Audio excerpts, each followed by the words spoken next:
wisest idea. Turbo-charged excitement. Back to the bumper goes to that drop, and that's shaking up Arthur again. That went through to his legs, and another one, and another back. Trouble for Arthur, he battles through it, and Arthur's got some damage, I think, as well, in this dramatic fight. It's pretty incredible this so far, and Gomez is coming on strong, and Arthur is going through a crisis. A big crisis here. He's been hurt by every left hook. And this, I'm afraid, puts big question marks about his punch resistance, because he's losing.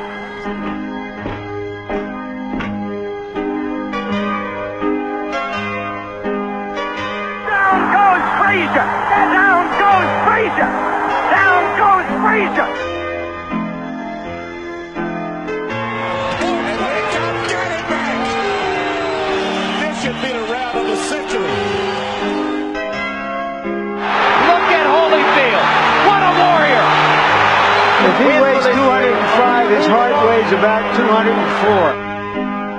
It happened! It happened!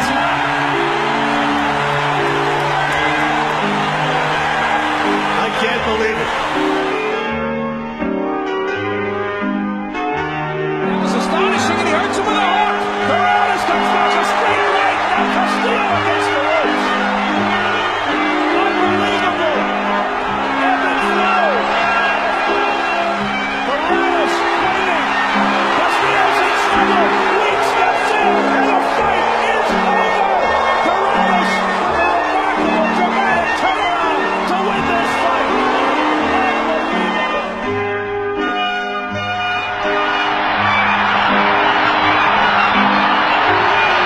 If he gets up, he probably wins the fight. I can't believe it! Unbelievable! Richard Steele stopped the fight with fewer than 5 seconds to go. You're going to watch Lou Duva go crazy now. You're going to watch Lou Duva go absolutely berserk.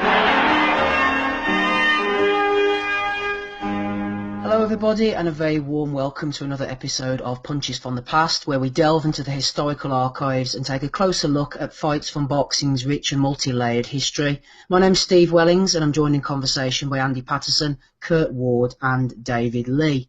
Don't forget to check out our previous episodes. We've got some crackers among them, including Oscar De La Hoya, Sugar Shane Mosley, Klitschko Lewis, and most recently the Pavlik versus Taylor scrap, and much, much more. You can find those over on iTunes, through Tumblr for download, and over on the Facebook page as a direct listen.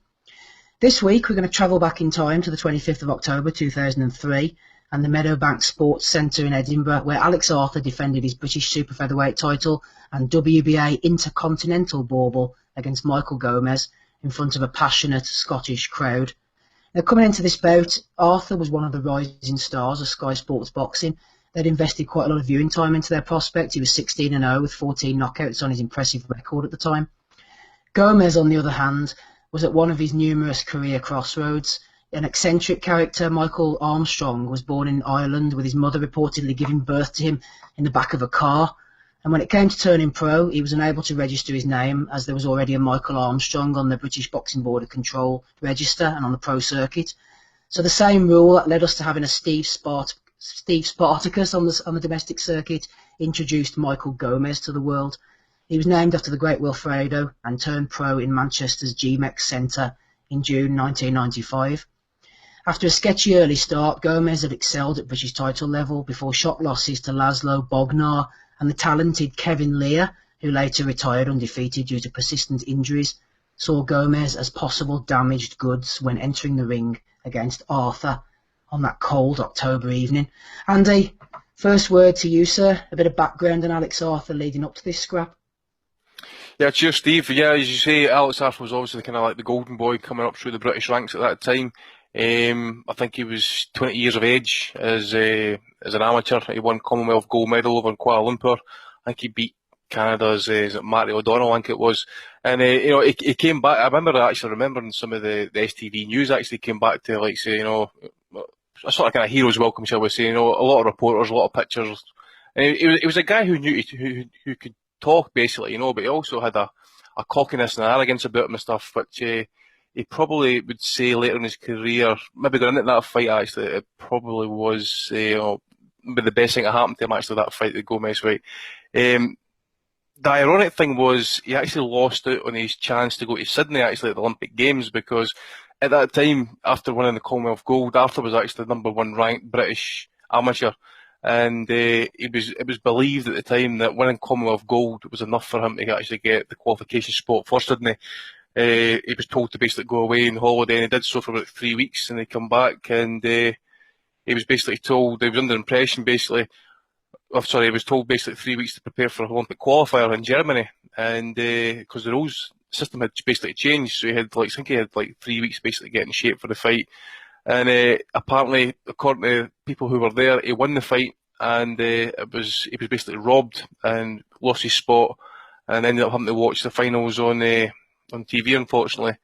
As you say, his reputation was escalating, but as I did say as well, I think Arthur kind of found it kind of difficult just to counteract, a bit of his demeanour, shall we say. He was, as I say, cocky and a bit, shall we say, brash. And interestingly enough, actually going into that fight, he was actually training with Freddie Roach at the time, but for whatever reason or another, his old trainer Terry McCormick ended up in the corner with him for that fight. Yeah, I think it was he was effectively training with Roach by telephone or something. Roach was giving him instructions over the phone while he was in the gym, Andy, or something strange. I'd heard something like that as well, mate. I've not been able to read up on it kind of fully in that, but Arthur went through a lot of trainers actually, and I forget who all. I mean, I know he spent, as you say, he spent some time with Roach. He'd been with Billy Nelson. Wayne McCulloch, I think, actually trained him for one of his European title fights. I think he did, mate. I would say Billy Nelson, I say Terry McCormick. Obviously, I think Terry McCormick kind of brought him up. Something that rings in my bell about Lou Duva, possibly as well. And I think Jimmy Tibbs was also involved somewhere along the line. So he'd been through the trainers and stuff, and as I say, he's a very, very good boxer at times, but there was always that question mark, just how strong he was, basically about chin and stuff, because it was basically perceived he was a little bit chinny, and as we'll later speak about, actually, Gomez basically checked that chin pretty early doors in that first round. Dave, while Arthur was obviously the golden boy, built up from scratch, and as we said, Sky had a lot of interest in him. Gomez, as I alluded to in the introduction, this is a guy who'd lost 3 of his first 7 fights and had gone on a little bit of a streak and just picked up titles on the way. But he'd suffered a couple of defeats as well, and he was seen as damaged goods, really. But he wasn't the guy who was being built up for any Olympics or anything like that. He was a rough and ready character from the streets of Manchester. Yeah, definitely. I mean, where do you start with Michael Gomez? I mean, I just said he was born in the backseat of a car. I always liken him. I always said with Gomez, he's kind of like our version of Johnny Tapia, isn't he? Minus, thankfully, the tragic ending. But born in the backseat of a car, and that set the stage for what would be, a turbulent upbringing and just a turbulent life in general, full of hard knocks. He spent much of his childhood in various children's homes, and of course, as an adult, he had well-documented issues with alcohol and drugs.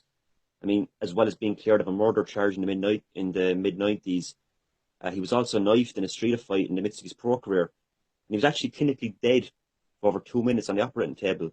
I mean, you constantly hear about these manufactured tales, with various celebrities living a quote-unquote hard life. But, Jesus, Gomez genuinely lived a hard life, didn't he? In terms of his actual boxing career, I suppose for new listeners, or newcomers to the sport, rather, I suppose you'd liken him domestically to someone like Derry Matthews, wouldn't you? In the sense that no matter how many times it got beaten, he just seemed to keep on coming back, and you could never write him off. Like, for instance, you mentioned the Kevin Lear fight, Steve, and of course that was on the undercard of Ricky Hatton's fight with Emma McGee, and he was completely and utterly outclassed in that fight. I mean, Lear just took him to the cleaners, battering him with the jab, wicked combinations, and it forced Gomez's trainer Brian Hughes to retire Gomez in the corner. Lear, by the way, as you said, exceptional talent. He was very good, wasn't he, Lear? Very good shoulder problems. Steve, I'm convinced Lear would have gone a very long way in the sport. As you said, shoulder injuries, there were reoccurring issues with the shoulder, and it just forced him to retire. I think he only had 1 or 2 fights after the Gomez win, if I'm not mistaken. That's correct, yeah. yeah, he looked the business. But not to get too far off topic. After the Lair defeat, you'd think, okay, that's it for Gomez now, because he did look, as you say, like damaged goods. It was a really one-sided shellacking in that fight. But no, he had a run of 3 fairly nondescript wins before meeting the undefeated Alex Arthur, and he showed everyone who had written him off that there was still a good bit left in the tank. It's actually incredible, actually, to think that people are actually talking about Michael Gomez being shotgun in that fight, even though at the age of 26. But then if you actually delve into his record, watch some of his fights and stuff, he debuted in '95, while Arthur debuted in 2000. And by that point, I think they had Gomez had 33 fights and 160 rounds he'd boxed. So basically he kind of like learning on the job and that as well. But if you look at some of his fights, he was in some brutal slugfests. And as well as that, Andy, he lived the hard life. Lived a hard life and a lot of bad living as well. He wasn't exactly, and he'll admit this himself. He wasn't the consummate pro. He spent a lot of his nights out boozing, drinking, eating crap food. He just wasn't living the life at all. Arthur, in contrast, you spoke about him there. Great background there, Andy, with his amateur career. As you said, Sky were really giving him the star treatment. I mentioned a few episodes back about Ryan Rhodes and how he was getting hyped up, and Arthur was the same. Sky were really pushing him.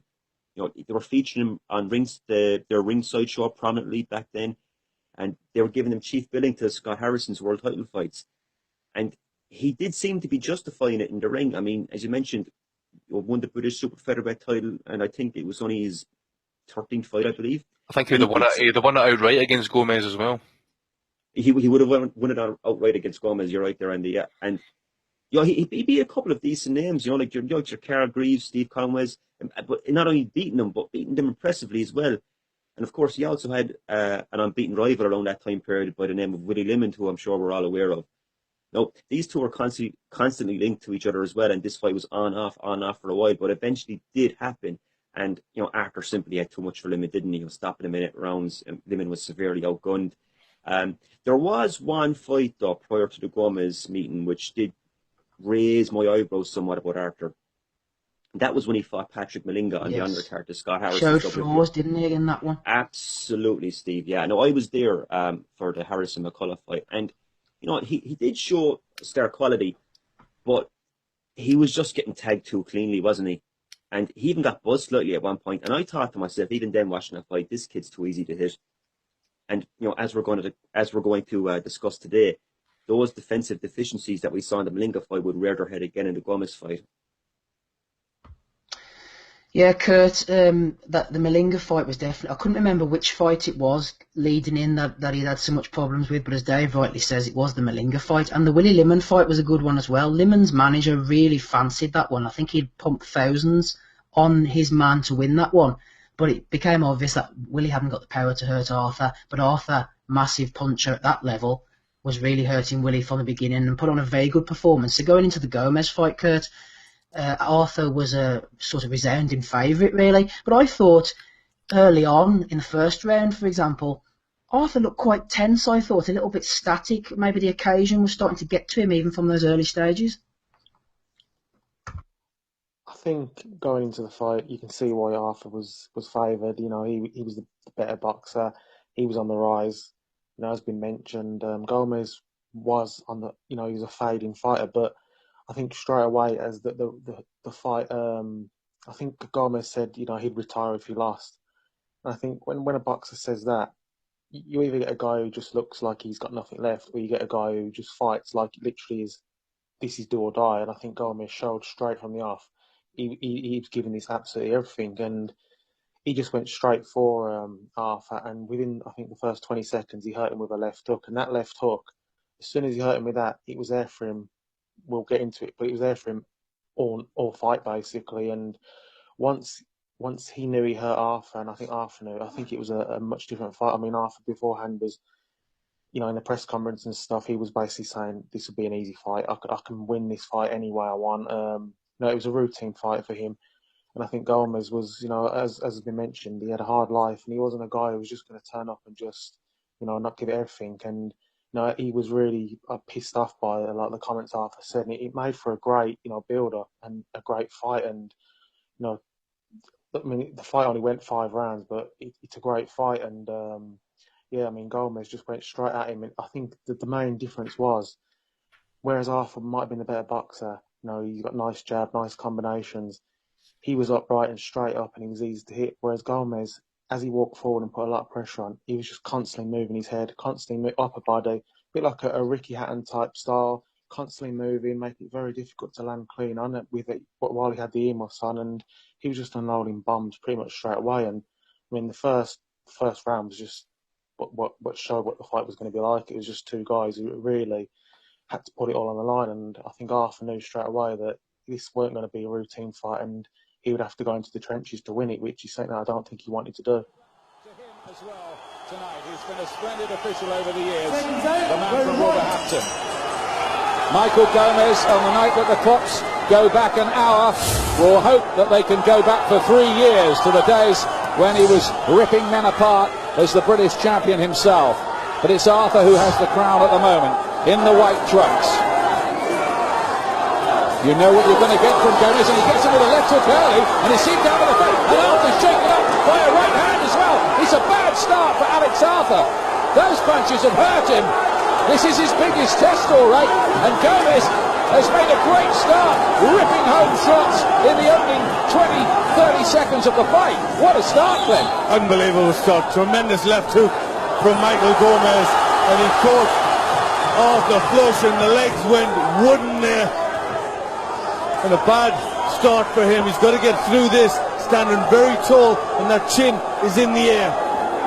Yeah, I think upright is a good description, Kurt. We always knew Arthur was a little bit upright, but on this occasion, his flaws and his deficiencies were just there for everyone to see, wide open. Couldn't get out of the way of that left hook. Gomez bounced it off him in the first round and hurt him, as you said. And Arthur just wasn't able to get the punches off. He seemed to have a funny grin on his face. I think it was more nerves than anything. He was even talking to the people at ringside and the commentators later on in the fight. I just think the occasion got to him a little bit, but it was Gomez's punching power and also his head movement, his shoulder rolling, like you said. He boxed really well. He wasn't just an out-and-out slugger's performance, guys, but Gomez really did have a tactical plan. He was hurt at times, though. He admitted himself during the fight, but his punching power and Arthur's inability to move the head and get out of the way of the shots was just too much for him. I remember reading after the fight. Obviously, I'll get back to the fight itself. But Arthur mentioned after the fight that his training, his preparation was not all that great and stuff, and he'd been sparring with amateurs and all that sort of stuff. Well, if that is the case, then okay. But then, if you compare and contrast what Michael Gomez's camp was all about, he was training with Ricky Hatton. He was sparring with Ricky Hatton actually, because I think Hatton was in camp for the Ben Taki fight at that time. I think so. That's good quality sparring for Gomez, and I think, as you say, he came out in that first round. He knew his career was on the line actually, so he came out there. But as you say, I think he buckled Arthur in the first 30 seconds. But even though Arthur was hurt, I kind of did think in the second round, he regrouped pretty well. It was okay. The atmosphere it was passionate. They were wanting war, wanting blood, and they basically got it actually. But as I say, round 2, Arthur, I thought pretty well got his foot into the fight anyway after a dodgy first round, but. And at the start of the third, I thought he was doing pretty well for the first minute or so. Then, Gomez just walked right up to him. I think, or maybe even Arthur maybe just stayed in the pocket just for a fraction, just too long, just to let Gomez unload some arsehole winders or left hooks and stuff. And then I think it was a massive left hook against the ropes. I think it might have even cut Alex Arthur at that time actually. He really in serious bother. And then it just left hooks galore from Gomez. He just basically battered Alex Arthur over the ring. He tries to fight back on instinct at the same time, but there could have been a solid cry actually. I don't know what you guys think, but I know Glenn McCrory was quite critical during the commentary and stuff, but do you think at round 3 there was a good chance that fight could have been stopped? It could have definitely justifiably been stopped in the third round. I just think because of Arthur's star power, he was the guy on the rise, he was the guy getting the royal treatment, and of course it was in his backyard as well. Yep. I think referee John Coyle was going to give him every last chance, and of course we saw that to his detriment in the 5th round, which we'll get to shortly. But yeah, as you mentioned, and you said yourself, Andy, round 2 was actually some masterful boxing from Arthur in that round. Good job. The work. Time the jab beautifully. Good work with. good work with the jab, some eye-catching combinations. Yeah, he was actually switch hitting at one point as well, and he was just looking super confident. And I remember watching it live, thinking to myself, okay, Arthur's got himself together now, and he'll find the answer. This is great stuff from Arthur. Combination punching off the jab, and he smiles at somebody at ringside. I think it was Barry McGuigan. This is textbook stuff here from Arthur in round 2. Gomez has to get past that jab. He's got to close the distance. But no, as you said, third round, those defensive frailties once again reared their head, and you can just sum up Gomez's offense in one, as left hook, and that's what it was. And Gomez said himself in the post-fight interview, he did get hook happy, but why not? Because he couldn't miss with a striking shot. I don't think he could believe himself how easy it was to land. I mean, I just couldn't believe watching it that they weren't, somehow trying to get him to stop it. I mean, every time he threw it, he was landing. It wasn't exactly like he was using, great technique. He was literally just winging it in every time. Why not? He was landing every time. And I know people mentioned about Arthur's chin, but I tell you what, for a guy who left his chin up there and he was taking some massive shots, and to go 5 rounds taking the shots he did, and he was still having some bits of success as well. I mean, his chin took a hell of a beating, and he was still standing until he couldn't go no more. So I think that's a bit harsh to say, he had a dodgy chin, which Sky were basically saying as soon as he was hurt in the first round, really. I was just going to say, Kurt, you raised a very good point there. Ian Darke was kind of on about Arthur's punch resistance and Arthur's chin. I mean, for goodness sake, I mean, he was taking flush shots for 5 rounds, and of course the accumulation eventually got to Arthur, as it of course it would have. But as you said, he took some right haymakers from Gomez, and Gomez is a big puncher at that level, at least. I think he might have just went with that narrative, mate, because I think Arthur was hurt, so early in the fight. Maybe that was just the kind of last impression, because if you remember it, actually, I think it might even dipped Arthur's back foot, and he kind of did stagger across the ring. So maybe that was just sticking in Darke's mind. Yeah, possibly, but I mean, I just think it was the defense or lack thereof. I mean, he was just getting caught flush, too often. And there was that one point as well in the third round where he was hanging on to Gomez, and you could just see Arthur kind of staring vacantly into space. I mean, he didn't know where he was. As you said, he was fighting on instinct for most of the fight. Mm-hmm. Yeah. I don't think there's anything wrong with Arthur's chin. I agree with you, Dave. I think it was his defence that was the problem. The punches were getting through too easily, but when they hit him on the chin, for the most part, he was staggered. He was struggling at times, but he showed real warrior spirit. He wasn't just the pretty boy with the nice haircut and the sort of chiselled physique. He showed real balls in that fight, I thought. And he fought back in the 4th round. He actually stunned Gomez. And to Gomez's credit, it wasn't just all plain sailing for him. He was hurt himself in that 4th round, but he came back. And he kept on landing the left hook on Arthur, but definitely Arthur's fighting spirit and his punch resistance can't be questioned for me. Definitely not, mate. Definitely not. Yeah, Gomez walked onto a big left, didn't he, in the 4th round, and he had to hold on for a bit, didn't he? Yeah, they mentioned Arthur's, was it his reach? He's like heavyweights, Joe Frazier and 70-inch reach or something. Yeah. He obviously wanted to keep it a boxing match and keep him at length. But credit to Gomez, his style and his game plan, it made him, if Arthur, he basically said to Arthur, "You're going to win this fight. You're going to have to fight me and go to war and beat me like that, because you're not going to beat me just jabbing me and moving and going to a points win."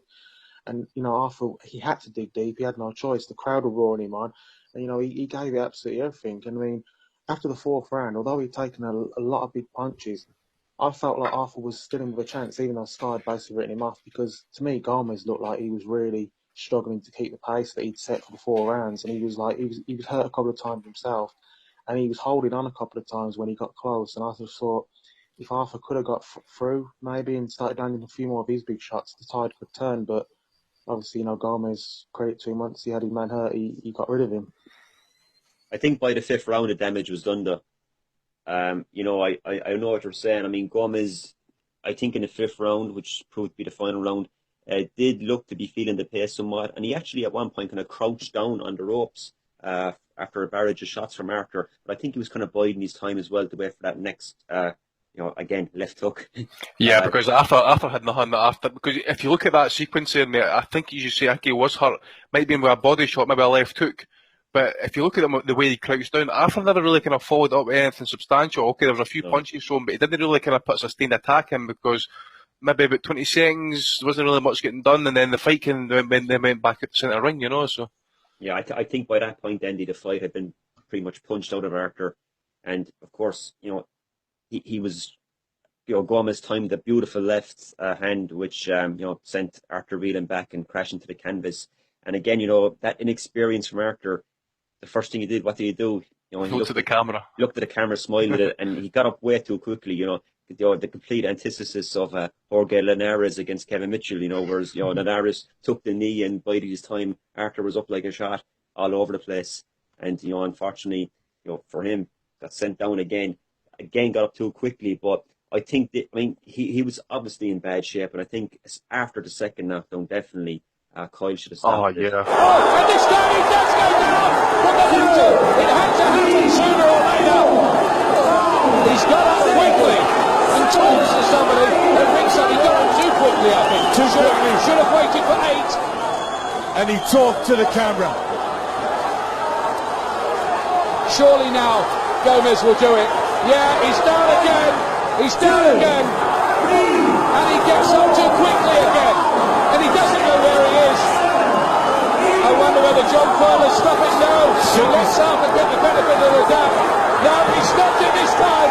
And Michael Gomez has the victory after a truly amazing fight. What a win for Michael Gomez. And Alex Arthur paid a very, very heavy price there for having a non-existent defence. Absolutely. We talk about British stoppages, don't we, guys? But Wolverhampton's own John Coyle, there was certainly no British stoppage here. Absolutely no. I mean, I think it was his last British title fix. I think the 65 rule was coming up at that point. But as Dave says, you know, I think it was a third and left hook that basically dropped him for the first knockdown. But he kind of staggered to the ground. He did this cheeky grin, as he says, turned around to the camera, sitting on his arse, looking at the camera, and then got up and looked over the camera and spoke to someone at ringside. And then I think it was a right hand that basically dropped him. The way he got up, he was staggering, he was tilting over the ring. And to be honest, nowadays, I know everything about giving the champion every respect. We mentioned it about Taylor and Pavlik the other week there. They're a very, very strong case. I think even Glenn McCrory was actually disgusted at the end of the fight, actually. But yeah, that second knockdown should have seen the end of the fight. It reminded me somewhat of Enzo Martinelli's knockout loss to your man Franco. Yeah, Franco, yeah. Yeah, kind of similar, maybe not quite as bad as McInerney, but, you know, Arthur was all over the place and should not have been allowed to take those follow-up shots. I mean, I don't know what John Coyle was thinking. Maybe he was still feeling the after effects of Mike Tyson's punch at Hampton Park those years back. Lou Savarese, wasn't it, I think, that fight? Lou Savarese, yeah, and Coyle took a shot himself trying to intervene. Do you think Coyle, because it was his last fight, Kurt, was maybe just getting a bit caught up in the moment? He knew he was in the middle of something great. Ian Darke himself said, this is one of the greatest fights we've seen in Britain. Everyone was getting into it. Do you think Coyle let the moment get away with him for such an experienced referee?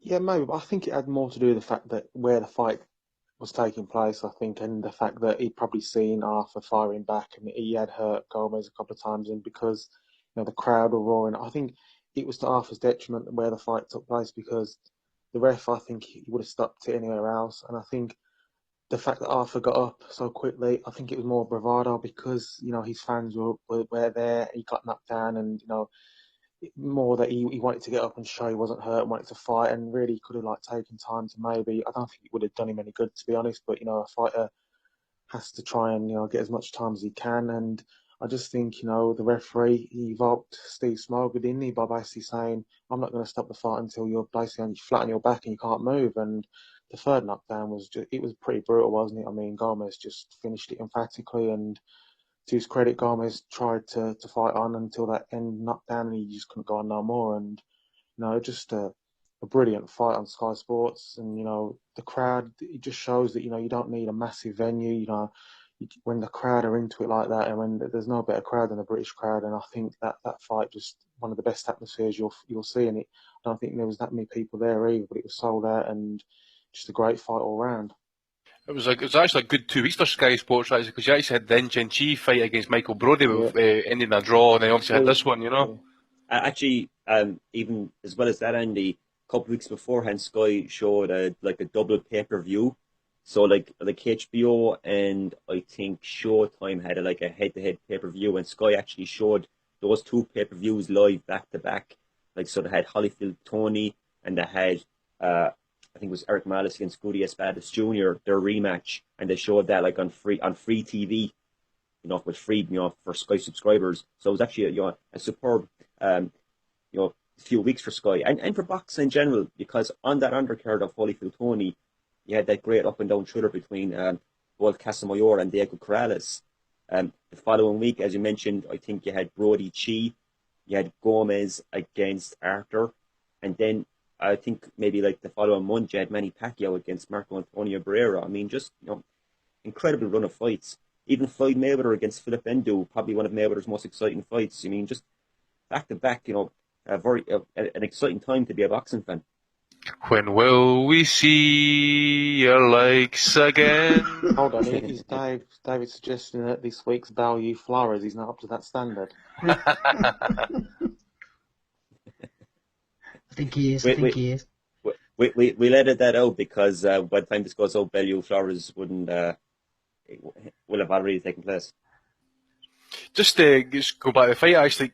Dave, I don't know or Steve, I don't know if you'll be able to answer this one, but is it true that Michael Gomez is still the only Irish winner of the Lonsdale belt? I have no idea, to be honest, on whether that fact is true or not. I'll look that. I'll ask Jerry Callan about that, actually, from the Irish Daily Star. He knows all facts. I'll get back to you on that one, Andy, but it sounds like a good statistic if it isn't. Gomez won the British outright, didn't he? Yeah. Did he win it outright? Because I remember Martin Lindsay. I remember him pick up the British title, but I don't think he won it outright. Because I remember he lost to John Simpson in Belfast. Yeah, Lindsay beat Appleby, then he beat Jamie Arthur, but then in his second defence he lost to Simpson, so he wouldn't have done. I'm nearly positive he won it outright, because he would have won it back in the late 90s, early 2000s first, wouldn't he? Yeah. I think you're right. We've got Gary Thornhill, Dean Pithy, Carl Greaves, Ian McLeod, Craig Doherty, numerous defences. Yeah, he certainly did. Super featherweight, yeah. Yeah. I mean, there was even talk of a rematch actually at one point as well. I think obviously verbal barbs going back and forward, and that. I think Gomez said he'd be fighting for like £30,000 at one point, and Arthur was obviously dismissive as he was, and entitled to his position. Basically, he stated he was Gomez needs me for a payday. Yeah, it was strange afterwards, wasn't it? Because he kept the British Super Featherweight title. This was 2003. Then he sort of went the WBU route for a few fights. Obviously, we know, Dave, about the fight with Peter McDonough over in Dublin in 2006, where he turned his back. The famous Steve Collins quotes that he threw the fight and all this, but I think Gomez just hadn't got anything left. But it wasn't until 2007 that the British Super Featherweight title resurfaced, not vacant or anything. I can't quite remember back to those times what was going on, but it seems to be 4 years before he defended it against Carl Johansson. Was it inactive all that time? Can't really remember the time period. It appears to be. Was Johansson not champion himself at that time? Yeah, because Johansson put the beating down on Burns, didn't he? I'm not sure if the Commonwealth or the British was on the line, but I think the point is Gomez's career, it was strange that it went the WBU route. I thought 3 out of 4 for defensive. Although back then, Sky was showing the WBU title a lot, so I'm assuming Gomez would have got handily paid for that. Before the Javier Alvarez fight, another one where he just looked like he had nothing left and got stopped. Obviously went on to fight Amir Khan. That was just part of building Khan's record. Although if I remember correctly, he dropped Khan and gave him a few shaky moments, but Khan came back to stop him. Who didn't he? Even Willie Lemon dropped him twice. Willie Lemon nearly had him out of there. Well, that's a story for another day. Yeah, Willie Lemon dropped him twice with the same punch. Remember that? He got knocked down and he got up and he took a knee. That's right. Was it a body shot Gomez knocked him down with, I think? Might have been. Reminiscent of Tyson against Berbick, Willie Lemon, Iron Willie. But Gomez went till 2009 and eventually got stopped by Ricky Burns, and that was the end of his long and exciting career. One of the great servants of British boxing, really. And as for Arthur, just bring his record up here, Andy. He went on and actually did okay for himself, especially in the European title scene. Yeah, mate. I mean, if you speak to Alex about it, actually, I think he would always say, even though he won British, Commonwealth, European, and World title honours and stuff, I think he still to this day states that the Commonwealth gold medal for Scotland actually was actually his greatest achievement. He still ranks that as his career highlight. I know he basically kind of like, it sounds hard to say this actually. You think about how he's come along, but he schooled Ricky Burns. Stopped Craig Doherty in 9 rounds, which was it was a decent fight if I remember rightly. I don't know if any of these can actually put me in the picture again as the situation with his world title victory, because I remember he was meant to be facing. There was one fighter, I forget who it was, and he was injured, and he picked up the interim title against a Georgian fella. Gogaladze. Who was the fighter that was actually the champion, the real champion at that time? That is a good point. So it's something for the listeners to maybe pick up on. But yeah, I mean, as he went on and stuff as well, Nicky Cook, I think that might be on. There was a Ricky Hatton undercard that fight. It's probably classed as a minor upset, and dodgy scorecards as well. Terry O'Connor 115, 114, while you got Dave Patterson at 117, 111. So I felt that Cook probably even shaded the first 3 or 4 rounds in that fight, and it was a hard, tough fight, but I did think Cook did definitely win it. Yeah, a couple of names actually on the record here. Joan Guzman, Jorge Barrios. It wasn't one of those 2 guys, was it, who held the title? Might have been Guzman, mate. Now you mention it, because Guzman was notorious for missing weight, was around about that time, I'm sure. Yeah, he was up and down like a yo-yo. Yeah, very unreliable fighter, wasn't he? I mean, he pulled out of a couple of Scott Harrison meetings, and of course Harrison pulled out himself. But yeah, I'm struggling to remember who the real WBO champion was at the time. I think it might have been Guzman, mate. Yeah. Might have been Guzman, because, as you mentioned, Guzman fought Barrios, didn't he? I think it was on the undercard of Pereira Forrest too. But yeah, it would have been around that time period, you're right.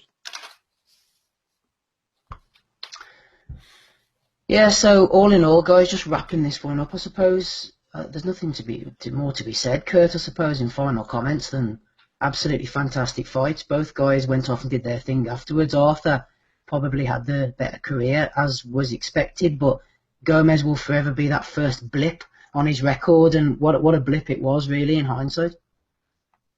Yeah, a great win, and one last great win for a Saudi fighter who was considered done by a lot of guys, and he I think there's nothing better than coming in for a fighter who's considered well past his best, who's there just to basically prop up a guy's record of his name and upset the apple cart, and from that win can go on and get a few more paydays, which someone like Gomez deserved, because he was a guy who we always mentioned had a hard life and put it all on the line in every fight, and there should have been a rematch. I know Arthur was the big I am, and I don't need him, but there should have been a rematch, because that when there's a great fight like that and the guy gets upset, I think there should always be a rematch. If it's a stinker, fair enough, but who wouldn't want to see that again? It only lasted 5 rounds, but it's one you can watch back many times and enjoy, because the crowd are into it, the commentators are into it, the 2 fighters putting everything on the line, and for most of the fight there wasn't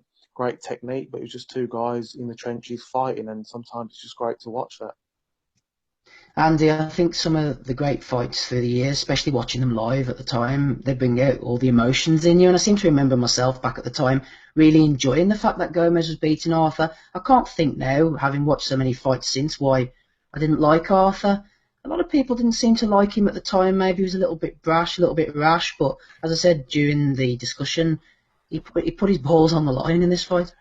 Yeah, I mean, to be honest, as I said, I think the fight. There was a case, possibly an argument that the fight could have been stopped in round 3.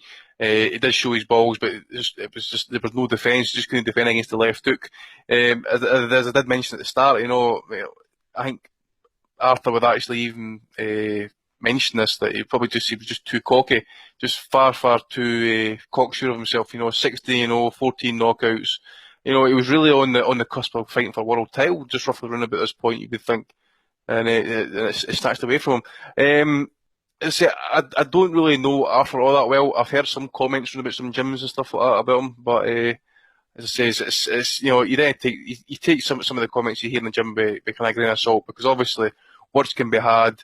It might have been a sparring session, it might have got out of hand or whatever, and it's just a bit of bad blood or whatever. So I'll probably just leave it at that. And Dave, Gomez, quite the character out of the ring, erratic, on the booze at times. Wasn't always at his full potential. We've seen him turn away in fights and quit, but in this time, this was really the pinnacle of his career. Everything went right for him on this night. He was in great shape, got the strategy right, got the tactics right. Yeah, this was the best of Gomez. Yeah, it's kind of a bittersweet because, as you said, this probably was the pinnacle of his career. It's probably his best win, but it's also his last hurrah, isn't it? You know, it's the last time we kind of saw Gomez at his best. And I think it's kind of sad as well because this was the one fight I think where Gomez really put his body through the paces in training. You know, he did everything right. As well, got his diet right. Lived the life. He cut out the booze and cut out the bad eating and really lived the life as a pro. He never really did that throughout his career. And you just think, what if Gomez lived the life as a pro early on in his career? You know, what would have become of him? So it's kind of sad in that sense. But look, this is a fight, as we always say, to look back on fondly. And if anyone hasn't checked it out, you know, please do. It's arguably one of the best British fights ever contested. Well said, Dave. We always say this at the end of every fight, but I suppose the point of Punches from the Past is go back and watch the fight, or if you haven't seen it, look it up on YouTube. It's out there, and then listen back because it really is a fantastic fight. Thanks very much for listening, guys. Don't forget to check out the previous episodes. And coming up next week, the final episode in the first series of Punches from the Past. I'm not going to say too much, but all I'm going to say is that controversy reigns. So don't forget to tune in for that one. Thanks for listening and thanks for your support, everybody. We'll speak to you soon.